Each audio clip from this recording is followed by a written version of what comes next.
وصفات طبخ مع منوعات بقال خديجة.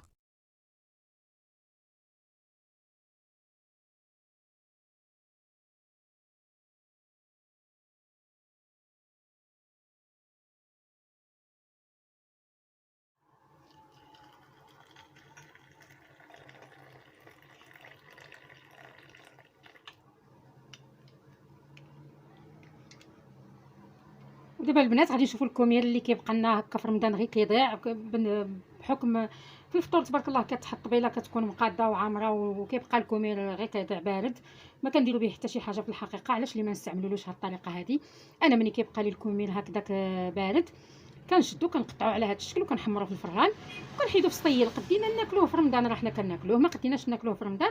بعد رمضان ان شاء الله كنبقاو نحطوه هكا في الكوتاي ولا في الفطور، ولا كيجي مع زبيده بلديه ولا مع فريميجه ومع واحد الكويس ديال القهوه على هذا الشكل هكا.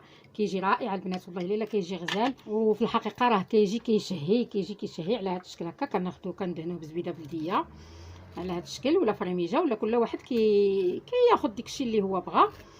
وكندوزوه مع كويس ديال القهوه ولا كويس ديال الاتاي، كل واحد شنو كيبغي يستعمل، كل واحد شنو كيبغي يشرب.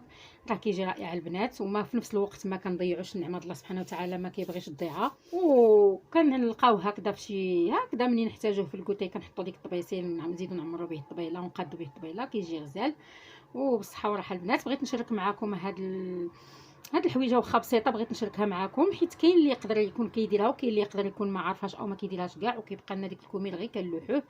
اللهم نديروا له هاد الطريقه هذه راه ما كيضيعش، كيبقى بحال الفقاص وبحال يعني محمر ما يضيع ما والو. كنديروه في سطيل ولا في بواطه ونحيدوه كيبقى المده اطول فوق ما بغيناه نجبدو منه. بصحه وراحه البنات. وكنتمنى هذا الفيديو اللي شاركت معكم واخا بسيط وصغير يكون جا في حسن الظن ديالكم ويعجبكم وتطلعوه لي مزيان في المشاهده. شكرا لكم بزاف البنات، وفيديو قادم ان شاء الله.